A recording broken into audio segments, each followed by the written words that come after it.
Welcome to the Here's Waldo podcast, where we sit down with top visionaries and creatives in the video game industry. Together, we'll unravel their journeys and learn more about the path they're forging ahead. Now, let's get started with the show. Hi, I'm Lizzie Mintus. I'm the founder and CEO of Here's Waldo Recruiting. We are a boutique video game recruitment firm, and this is the Here's Waldo podcast. In every episode, we dive deep into conversations with creatives, founders, and executives about their journey. You can expect to hear valuable lessons and get a glimpse into the future of the industry. This episode is brought to you by us. Here's Waldo Recruiting. We're a boutique recruiting firm for the game industry, and we value quality over quantity, transparency, communication, and diversity. Before introducing today's guest, I want to give a thank you to High Vibe PR for introducing us. Tiffany, you have been lovely, so thank you. Today we have William Schmitt with us. He is the head of studio at Proof of Play, which is a company on a mission to shepherd games into Web3's on-chain universe through uncompromisingly fun games. That is such a good phrase. Prior to joining Proof of Play, William was the director of studio operations at Disney Interactive, executive producer of Scopely, director of production at THQ, and the lead producer at Activision. William has shipped 60 titles across 23 platforms, including Tetris Worlds, South Park, The Stick of Truth, Spider-Man, and Madden Football. Let's get started. Thank you for being here. 60 games. This is amazing. I want to start by asking you, what does uncompromisingly fun mean to you? Well, first of all, thank you for having me. Uncompromisingly fun means that there's no excuse. When you put it in the hands of people, they need to have fun with it, right? So oftentimes you enter like a test session where you bring in people to play your game, and you provide guidance to them, and they provide feedback to you.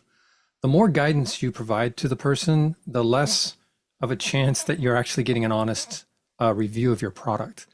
There is no compromising. You can't stand over somebody and say, oh, push that button, or what you're trying to do is attack that thing. It just needs to be intuitive and fun, right? For people to be able to pick up and play. And, there's no excuse once it gets into the hand of the player.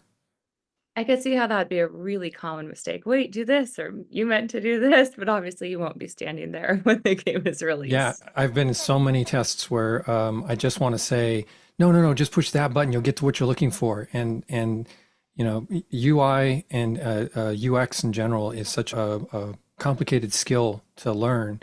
What's intuitive? What's intuitive to you may not be intuitive to other people. So all that testing to say, can people find that button? Are we trying to draw people's attention away from what they really should be doing?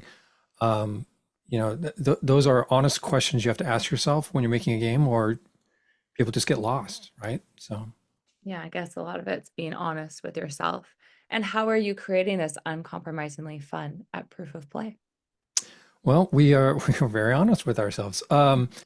We have a lot of great people that have been making games for a very long time at Proof of Play. And so we walk in with a lot of opinions on what we think has worked in the past and whatnot. But that doesn't mean it directly applies to the game that we're making. And that's a secret that people learn the hard way. There's no formula to success, right? I was working on a second product at Scopely when I was making the WWE Champions product. And we were like, oh, we'll just do the same thing we do with Champions and with Walking Dead and with other games, and it should be a hit. And no, that's certainly not the way it turned out. We followed the same process. We implemented similar features and everything, but we didn't get the same results. And it's about the subject matter. It's about how you present things. It's about the second-to-second interaction with the player. You have to pay attention to that. So you feel like you are just following the playbook of what you think already worked and ignoring finding the fun, I guess. Yeah, it's a great idea to have experience and to come in and say, okay, this is how we've dealt with things in the past. When you identify problems, it gives you a direction to go in, but it doesn't give you an answer, right? The answer is formed, through trial and error. Yeah. Okay, tell me more about Proof of Play. And we talked a little bit before, but I met Proof of Play, Mark Skaggs, in the early days. And I think there's an incredible story about them getting funding and even starting, right? Yeah, I mean, I really should leave that to a myth you should bring him on and talk to him about that. He has presents it so much better, but a myth is the founder, and he's got a long track record in the industry, starting back with Epic and, creating the technology that got purchased and turned into Farmville, was responsible for one of the biggest games like on Facebook ever. He's built marketplaces, and he started and exited several companies very, very successfully. So he's just got a kind of track record of success, and that comes from him being incredibly honest and one of those guys that kind of look at his work and just not take past victories into account. Like, yes, he made Farmville, great. That doesn't mean anything on Pirate Nation, right? Yeah. All the experience that he has and brings forward means a lot, but just because you've made a success doesn't mean your next game is going to be a success. People say that's a really common mistake that they fall into. I had Jordan Weissman on, who's arguably one of the most successful people in games, and he said when he failed, it's because he said, I know what I'm doing. I've done this so many times, and didn't verify. I feel I had the same experience on Spider-Man 3, right? We just came off of Spider-Man 2, one of the most successful superhero games of all time, introduced that beautiful swinging mechanic through the city, and it was just, so good. And then we roll into Spider-Man 3 and we just change the story elements. We don't really advance anything else in the game. There's no advancements to the swinging mechanic or the combat mechanics or anything. And people are just like, yeah, there's nothing new here, right? And the game did all right, but nowhere near the expectation that we thought it would. So what did you learn from that? What was your takeaway? Just don't be stagnant. I mean, always be innovating, right? A lot of people ask for a sequel. They'll say, I had a lot of fun with the first one. I want a second one. But that doesn't mean they want the same thing again. They want advancements on what they've just played. But you also worked on Madden Football.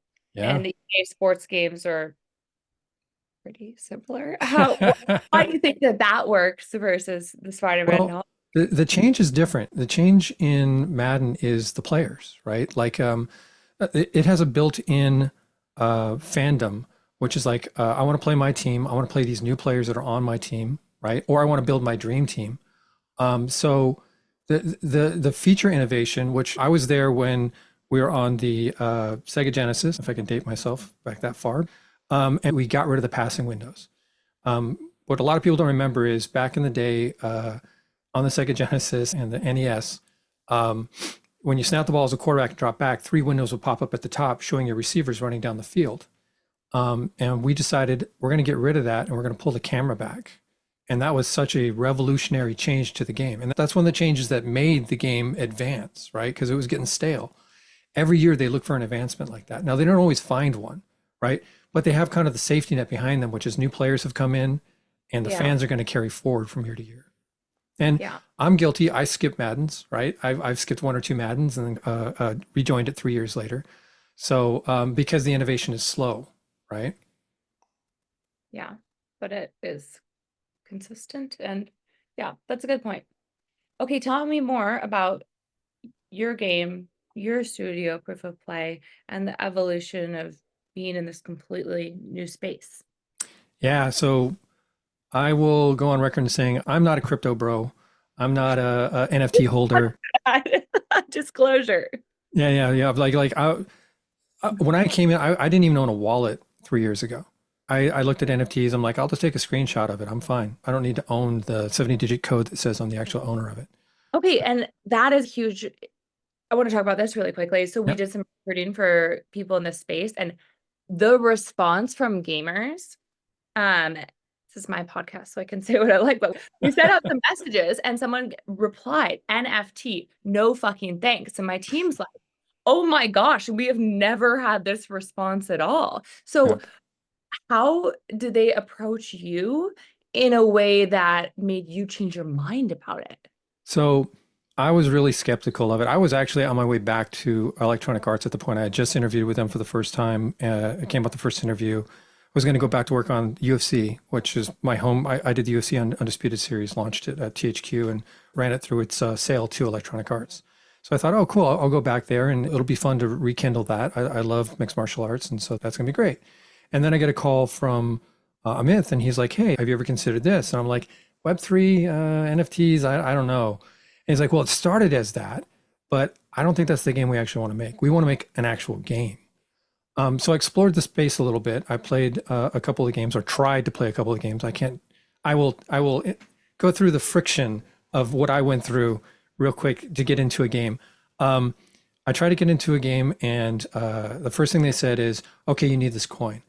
So I'm like, okay, I'll go to Coinbase, try to buy the coin. Can't buy it on Coinbase. Oh, okay, well, I got to go through a different app to buy this coin. So bought the coin. Then they're like, okay, you got to bridge your money over to our network, right? Our chain.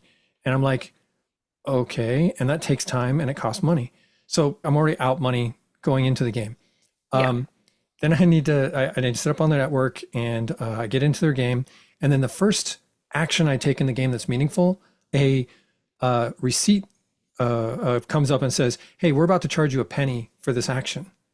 And I'm like, well, why is that? And sure enough, I'm paying what are called gas fees. Every time I make a meaningful transaction in the game that costs gas to validate, I'm getting charged for it. So my experience keeps getting interrupted time and time again by saying, you're about to spend a nickel, you're about to spend a penny, this is going to be 3 cents. I'm like, I don't want to be reminded of this, and I don't want to be paying for this every time this comes up. And then the actions that I'm taking are actually pretty meaningless. Like, as a player, my choices aren't mattering. I felt like more like I was flipping egg timers than playing a game. And it was like, oh, this is now state, come back in a week and collect it. I'm like, you want me to go away for a week? I'm going to forget about your game in a week. What are you talking about? So it was such a bad experience. And so I got back on the phone with the Myth. I'm like, that was horrible. I do not want to make a game like that. And he's like, neither do I. And I'm like, all right. So we got into a conversation. I think it lasted like 4 hours, where we were just like going back and forth about what type of games we like. And we really connected on RPGs, and the idea that we can't break the immersion. We have to get rid of all those friction points. No technical friction getting into the game. I want to go to a web page, click on a button, and be playing the game, right? Or go to the Apple Store and click on download the app and start playing the game. I don't want any of this extra friction to get into the game. And he agreed. He said, yeah, that's what we're trying to build here. We're trying to pioneer a space that other game makers can come to, right? And he harkened back to Epic and how they were building the Unreal Engine so that other people can get in and make games and so forth. So that got me interested. And I was like, all right, let's talk about more like what type of game we want to build. And they were just coming off of back when Mark Skaggs was there and everything, they said, hey, we're going to build a Mafia War style game. That evolved over time. And after Mark departed, along with a couple other people, including the main designer, they said, what type of game do we really want to make? And they decided they wanted to make a real 3D world game where you walk around the world and you actually interact with stuff. And it kept growing. And as I joined, it only grew even further. And I was like, oh, I love RPGs. Let's talk about what else we can do. And our game is kind of like a mini MMO RPG CCG, in that you're playing with a lot of other players in the same space. You're making decisions that are story driven, and the combat mechanics are based around these cards that come as you level up your pirate, level up your ship, and build ship items and attach them to your ships. So it's evolved over the last 2 years from a very menu-driven experience to now a 3D world where you're going around. And here we are in October, and we're about to release. Not only are you playing in the shared space with everybody else, but now we're going to turn on you can see everybody else in the space. So it's going to be very exciting this month. That's really exciting. And how have you solved the friction points that you encountered? Yeah, so those were challenges. So the first thing we got to was having to have a wallet, right? Going to MetaMask and setting up my wallets for that. No mobile gamer is going to do that, right? Like when we get to mobile, that's a death wish. It's not going to work. So what we did is we created a custodial wallet system where it's like, hey, we're going to create a wallet for you, and you can take possession at any time you want, but just accept that we're going to create the wallet for you. It's a one little prompt at the beginning of the game, and that's the only remaining friction to deal with wallets. Of course, at that point, you could also say, no, I have a wallet. Let me just connect my wallet. But if you don't have a wallet, then it just says we're going to create a wallet. You can take possession anytime you want. So that was the first item. Second item is acquiring a token and moving that token, bridging it over to the chain that you're actually on, so that you can actually make purchases and pay for the gas and stuff like that. Paying for the gas is easy. We just created our own chain. We bounced around. We started on Polygon. We went to Arbitrum Nova, and then we worked with Nova to create our own chain called Apex. And recently we did something that no one's done yet, which is we created a second chain that interacts with the first chain. So Apex and Boss are working together in what we call the multi-chain. And we can actually expand that to a C chain, a D chain, as many chains as we want, which makes our game infinitely expandable, which is another problem we can talk about in a moment. But getting rid of that friction of getting a token and bringing it over. We still have tokens on the L1, which are your pirates, but we don't want you to have to bridge them to the game to play with them and then bridge them back if you want to sell them. So we created a technology called mirroring, where we just recognize that you had it on the L1, and then we mirrored it on our chain. And we have one little verification that goes back and forth and says, nope, you truly own it. Cool, you can play the game. So no more bridging, no more purchasing a token and bridging that over and stuff like that. Both of those friction points gone. And just one by one, we go through and we say, what is a possible churn point in this chain of getting into the game? And we've eliminated all of it. So. And what is your bigger vision? So you have this game, you have your own chain. Will you bring other games to your platform to play? And why would they do that? Well, we want to solve all the hard problems, right? And once we solve the hard problems, we want to bring other game makers into the space. So we're going to share those solutions with those game makers so that they can get to making games quickly. The thing that Sony found out back when they kind of took the market away from Sega is games attract players. Players are going to go to the platform that have the fun games. If we're the only fun game on the platform, it's unlikely we're going to have a lot of success. So we have to bring more game makers over with us and get them involved in this. And there are game makers that are making fully on-chain games along with us. And, again, we need to solve the problems, share those technologies, share those solutions, and bring more people into the fold so there's more content to come and experience. And why would somebody want to play an on-chain game versus a traditional Web 2 game? Where do you feel like the real advantage is there? Excellent question. So first off, it doesn't matter where the game is. It just needs to be a fun game, right? Yeah. So I don't want people to even know it's an on-chain game, honestly. It's just like, this is a fun game. I downloaded it on the App Store and I've been playing it. At some point in their lifetime of their game playing, they're going to realize, oh, wait, I have a wallet. I can do something with this. Oh, look, I own everything I've made in the game, which is a huge allure on-chain gaming movement, right? When you get assets in the game, they're yours, right? And you can do with them what you want. You can trade them with other players. One of the ideas that we're going to be pushing for is if you have an asset in one game, it counts towards something in the other game. Marvel Avengers Alliance did this in the form of, we call it the armory back then. And so you would get these things from various quests and everything, and you put them in the armory, and it would add general buffs to your team. So when they went out and did stuff, they did better. So you want to have the best stuff in your armory to basically fortify your team. We can do that cross-chain very easily. So if in Pirate Nation, you own a frigate and it has a cannon on it, and we launch Space Nation, or we launch Ninja Nation or whatever, we can say, okay, that's part of your armory. It's going to help you with combat. You get to do 5% more damage because you have a frigate and a cannon, right? So easy to do that. And if it's a natural fit, like if it's Space Nation, maybe your frigate turns into a space frigate, right? And so you have that in your game. Yeah, I like that concept. And how do you, like you said, this game wanted you to come back in a week. It's already so challenging. You're not going to do that, but Right. you've shipped 60 games, and people are really struggling to acquire users and keep their attention now more than ever because players have so many games that they can play, and they go back to playing the game that they love and that they've played for so long. So how do you intend to keep players engaged in your game? So without a doubt, retention is the number one goal of games. Growth is only good if you keep the players, right? Yes. So making a sticky game means making a fun game, something that they can come back to. I think social collaborative, social competitive is the way to do that. If I'm playing with my friends and we can all do something that's fun and we can compete as a team, we can compete with one another, that's going to help to retain players. Now, obviously, there are some fantastic games out there. I keep going back to Clash of Clans and like restarting and playing it because it's such a great ramp experience. It does reach a plateau that I get unhappy with eventually and I kind of churn again. But the idea with us is we want to have that kind of similar stickiness where it's like I get in, I ramp up. Hopefully that ramp is nice and long. It's, World of Warcraft long where it's like I played for 8 years getting the best gear and everything. But yeah, make a fun game, period. make a fun game I can play with my friends. So I've got that kind of social camaraderie going on as I'm playing it. And then continue to expand it. Live operation of the game is incredibly important. Something we learned on WWE Champions is always have something going on, right? Have a world boss attacking the Infinite Isles. Have the Royal Navy join the game and start levying taxes on people, and you have to defeat them to drive down the taxes for everybody. You know, big events are important. Keeping that world alive is important.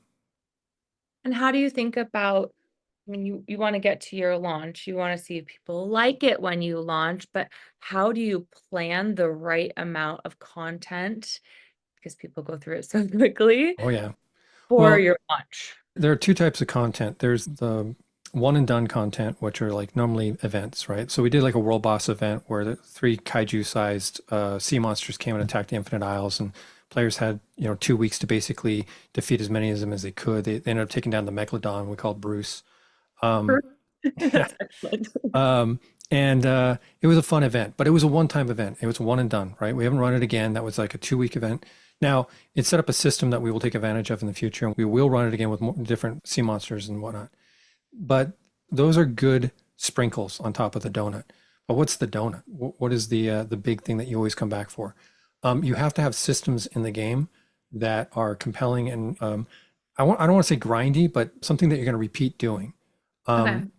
And this could be in the form of competitions, like a rotating competition. Like this week's competition is, we call them star-based leaderboards. And the reason why is you collect stars by doing these actions. The more stars you collect, the higher up on the leaderboard you go. And then every 2 weeks, we reset that leaderboard to something else. So the stars for week 1 will be like combat, like how many little kelplings and stuff can you beat this week? And then next week, it'll be crafting. It'll be like, how many ship parts have you created this week? And the next week will be mausoleum runs. We have this quest in the game for the mausoleum where you have to play through a very hard gauntlet and you get a key. You have a chance of getting a key. If you get that key, you sail the seas looking for the mausoleum. And if you find it, you can actually unlock the mausoleum, and then you get a chance at getting this thing called the, the spiteful spirit. And the spiteful spirit is used to make things within the crafting system. So we can say, how many spiteful spirits did you collect this week, right? So we can keep rotating this competition and always have it changing up. That's pretty important, right? Because you don't want to be doing the same thing. If I'm just doing combat over and over again for 6 months, That's old. it doesn't matter how fun the combat is, eventually it's going to get old. Yeah. That makes sense. Okay, I want to talk about canceling unfun games. I just came back from Dice Lake Como, which is excellent and always in a location that you want to visit. So it might be a questionable business expense for some, but it's small, it's intimate. You get to talk to people and had really insightful conversations. And Rice from Strategic Alternatives was talking about how not enough games are canceled, and he believes this is part of the reason why we are here in the survival 25 2024, whatever it is that you want to call it, state of the industry, and that people who are in leadership roles in studios are not incentivized to cancel their game because that means their project is shut down and their studio closes. So can you talk about how do you know when to cancel an unfun game or figure out when you can just improve it to find the fun? I have a couple examples I'm going to go to here. First example I ran into, I was very young. It was back in the 90s. They put me to work on a game called Shaq Fu. They sent me over to Paris. That was the good part of it. I got to spend a month. Yeah. I got to spend a month in Paris with Delphine Studios, a legendary studio. And they did smoke at their desks. It was really not great in that regard. But Yes. they don't work on the weekends, so I got to travel around Paris on the weekends. It was great. But Shaq Fu is a game that should have been canceled. Honestly, it was a terrible, terrible game. We knew it was going to lose money. It was not well thought through. There was no design for it. That's like a warning sign number 1. We don't know what good looks like, right?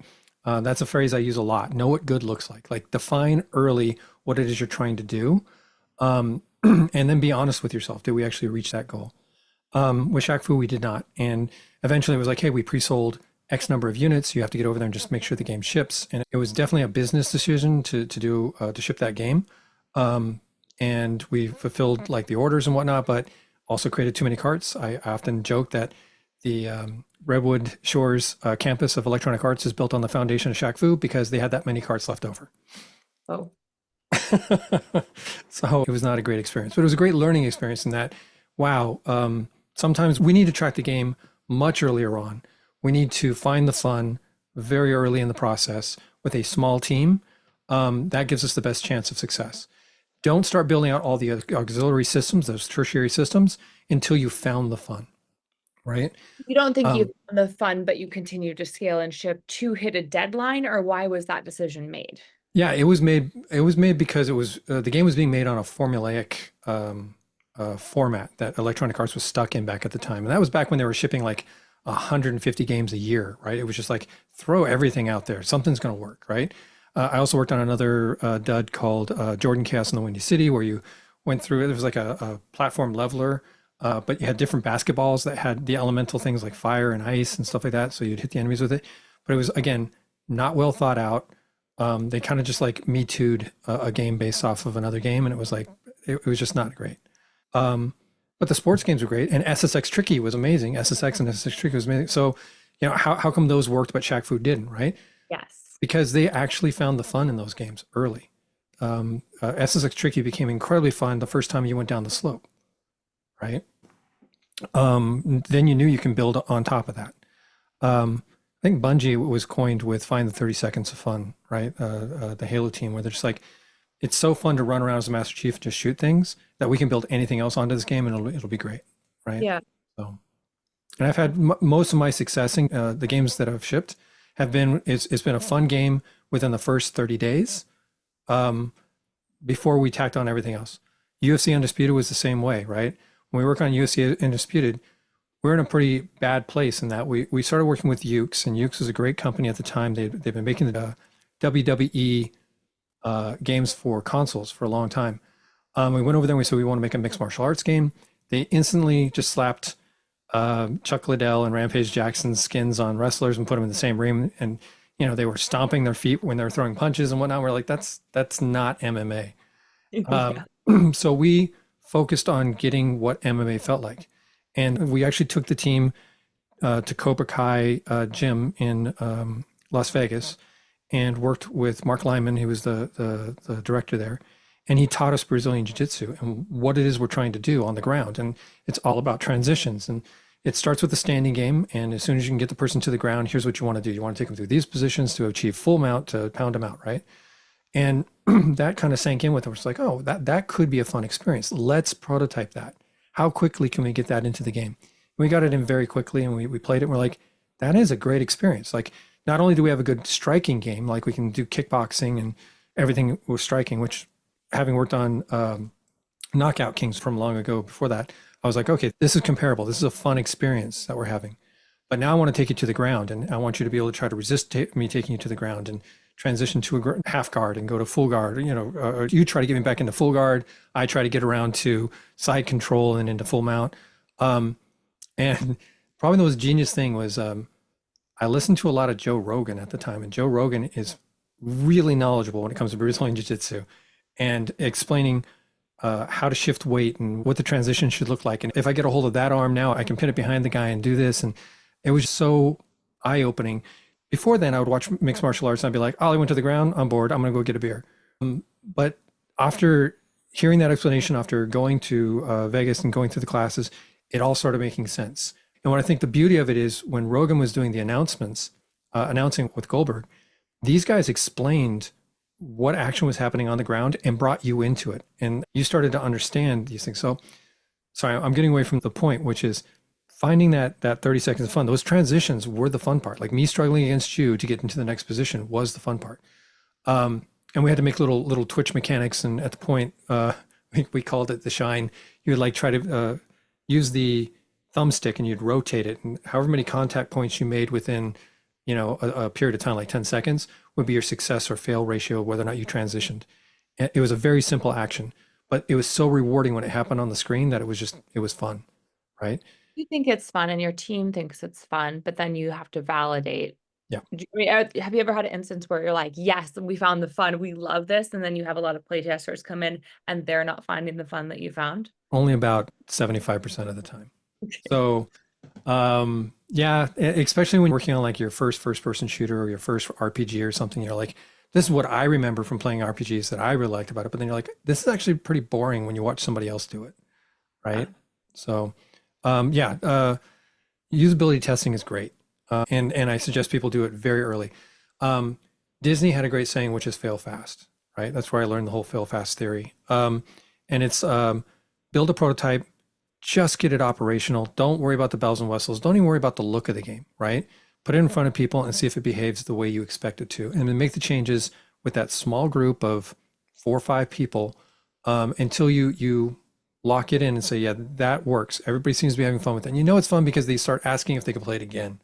Or, you know, we were working on a Marvel game, and at lunch we'd go into the break room. We had a paper prototype. We laid it out on the table, and we just saw people pick up and start playing it. And they kept coming back the day after the day after day, and we're just like, all right, that looks like that mechanic's working. Cool.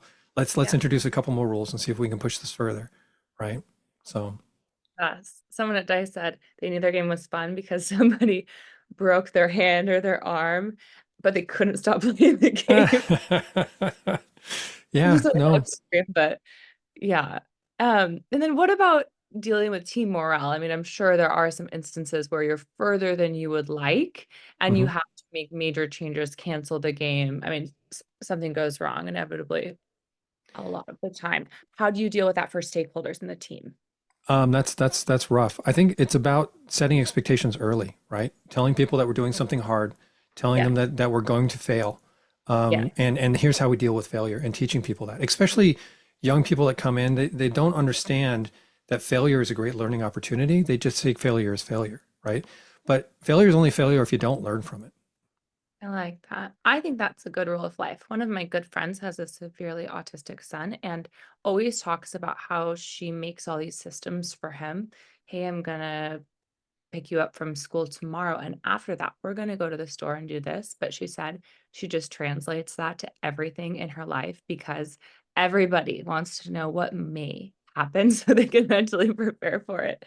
So I feel like that's a good rule for hiring for anyone on your team or anyone in your life you're dealing with. Like, Yeah, I've raised a daughter and a son, and it really helped with that too. I mean, people laugh when I talk about potty training my son, and we had a scoreboard, and you would earn stars if you did it right, and he can apply those stars to a toy chest that we had that had like Hot Wheels cars and monster trucks and everything in it. And so yeah, he would look at like, oh, I really want the Gravedigger monster truck. That costs 40 points. That's like a week of perfect, behavior in the bathroom, right? So I tend to gamify a lot of things in life because it just helps get through. It helps motivate people, and it helps get through stuff. yeah, I just read a book at Dice called Super Better, and they talk about gamifying your life to feel better. And they give an example. Somebody's going in for an interview and they know the interviewer is super harsh and super rude. So to prepare, the interviewee makes a bingo card of all the worst case possible things that they think could happen. And then when they start to happen, it's a game and you kind of get a reward. You're like, yes, they did that thing. And so it kind of takes away the horribleness of the situation. That sounds really interesting. That's cool. It's a great book. I'll link it in the podcast and I'll send you a copy. It's good. But yeah, I think there's a lot of ways that you can gamify your Nice. life. So you have shipped 60 titles. Yes. What game did you ship? And maybe you already touched on it a little bit, but that did the worst in the eyes of the critics. And obviously, we've talked about finding fun, but what other takeaways do you have from the games that have done the best or the games that have absolutely done the worst? Because you've seen both sides. Well, again, learning how to fail fast, learning that failure is not the end, it's the beginning. It's an iteration process. Iterate to success is a great saying. I truly believe in it. And we use that at Proof of Play, where we say, look, we're going to put out a very early version that is, we tend to ship once a week. And some of these are like, we had a 4-week period where we shipped a major feature every week.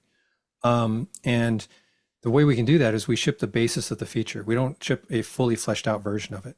For example, Seeing Other Players is about to release, right? So when it first releases, Players will be able to see each other and they'll be able to do a couple emotes to each other, but that's about all they're going to be able to do. Then we'll iterate on that. Okay, now let's add emojis and let people actually communicate with each other through the emoji system. That'll be fun. That should only take a few extra days to put in, but we don't want to delay the initial release. Let's get feedback on the initial release. Then we'll put in the emoji system. Then we'll put in an advanced trading system or something. We can click on the person, maybe you can initiate a trade or go to their island or, other parts of the feature. So put out what's critical first and then iterate on that. Still have a plan for what you want to do, but don't let perfect stop you from shipping. That's important. That's a good one. Yeah. Especially nowadays. There's a lot different when we were pressing a disk or burning an EEPROM. And it's like, okay, it needs to be perfect because we're not getting a chance to iterate. But nowadays, every platform allows you to iterate. So there's no reason to allow perfect, to stop you from shipping. You can always iterate on it. What do they say? Perfect is the enemy of good, yeah. It's definitely my producer brain basically says perfect never ships, right? Because you're always going to say we need to take another pass at it. We need to take another pass at it. The reason why I've shipped 60 products is because we have a hard deadline, like, oh, the movie's coming up, like with Spider-Man, right? So we have to ship this. So let's work backwards. Let's say what's most important. Locomotion is most important for Spider-Man. Okay. Let's make sure we have content for him to deal with. But let's make sure we prioritize that backlog and draw the line that says we have to get to this point, or the game just isn't worth shipping. Okay. And then we draw this other point, which is this is where we think we have enough features in the game that people are going to say, this is a really good game. And then here's all the bonus material, right? Don't work on the bonus material until, the stuff ahead of it is ready, right? Yeah. Find the fun, do the fun, and then you can add on. I like your donut and sprinkles. You can add on the sprinkles. I love donuts. Donut. You love donuts. Maybe I'll get a donut later. That's a good idea. I have one last question before I ask it. I want to point people to your website, proofofplay.com. My last question is a little different. You were employee number 7 at Digital Eclipse. You started, and within 12 months, the company was earning more than $7 million. How did you accomplish this? How did your team accomplish this? Yeah, so what we did is we found a niche in a market that didn't really exist. We were doing an emulator for the ARM processor, and that allowed us to emulate a lot of old arcade games. Okay. So we started creating combo games like Defender Joust and putting them on one cart and shipping that for Game Boy Color. And we can turn those around in 6 weeks. Wow. Right? Because it either worked or it didn't, right? Yeah. When it was on the emulator. Sometimes Nintendo would come back and actually quote a bug that was in the original code, and they're like, you need to address this to ship on our platform. Those became longer schlogs to get through. That was some nightmares with tubing and stuff that we did. But still, in the end, I think in a 12-month period, I shipped personally like 14 games in a 12-month period there. Okay, yeah. I was curious. You've shipped 60 games in your career, but that's a lot. Some people in your career I worked a lot. At that point, I was working like 60, 70 hours a week, every day.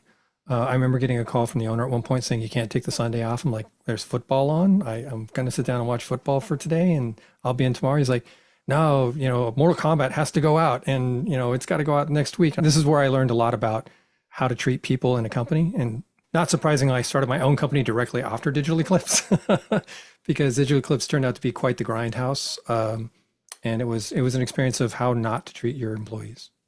I think that is a great experience. I've had similar experiences, and that's also when I started a company. Yeah. Yeah. But it sounds like you did work in France for a little while, and France definitely has very different work laws. All of Europe has different thoughts on work. So. Yeah, I also worked in Japan for 5 months on the UFC project, and Japan has very different expectations as well. It was fun and terrifying at the same time in that you go into work at 8 a.m. It would start off like a normal work day. You'd work all the way till about 6 o'clock. They'd bring lunch in, and then it was kind of mandatory. We went out to dinner together, right? Mm-hmm. And I'm like, oh, this is nice, but every day, really? This is interesting. And then we'd go out drinking. Okay. And karaoke and things like that. And again, mandatory team bonding, got to be there, that type of thing. And, you can duck out at 8 or 9 o'clock at that point. But I'm like, how do you have a life at that point. If this is all like expectation, yeah, As a woman with children, no. yeah. So, Really different. Well, but if you want to move up in the ranks there, that was the expectation. So, well, things are better and different and every day. Remote work. yeah, we are very aware of work-life balance at Proof of Play, and we're fully remote, which I think a lot of companies can do if they do it right. We have a constant form of communication going. We started with Slack and Discord was like our virtual office. We just recently started using a product called Roam, which is a very nice virtual office. We can just jump into meetings. You see when people are online, things like that. So, yeah, virtual offices are the way of the future, in my opinion. Yeah, I think it's nice. And I like to work, but I like to be able to do something at 11:15 to 12 that I want to do in the day and not have that constraint. I live in a place called Camarillo, and there's a company that I worked for, Scopely, that lived in Culver City, and it was 2.5 to 3 hours a day in the car. And, when they were saying you have to come in every day, and it was hard to keep that up. I did like that I got through a lot of audiobooks, but I was raising children. I wanted to be home for soccer practice and things like that. So it's a challenge. It's a lot nicer working at home. Yeah, it's really nice to be able to work for a company and run a company with flexibility. It's important. We've been talking to William Schmitt, who is head of studio at Proof of Play. William, where can people go to contact you, learn more about you, play your game, or seek employment at Proof of Play? So the Proof of Play webpage is the starting point for everything. If you want to contact me, I'm just at William Schmitt on Twitter. I still call it Twitter. I don't call it X. And you can always contact me through LinkedIn. So, great. Thank you. Great. Thank you.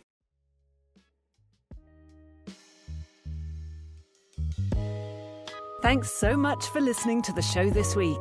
To catch all the latest from Here's Waldo, you can follow us on LinkedIn. Be sure to click subscribe to get future episodes. We'll see you next time.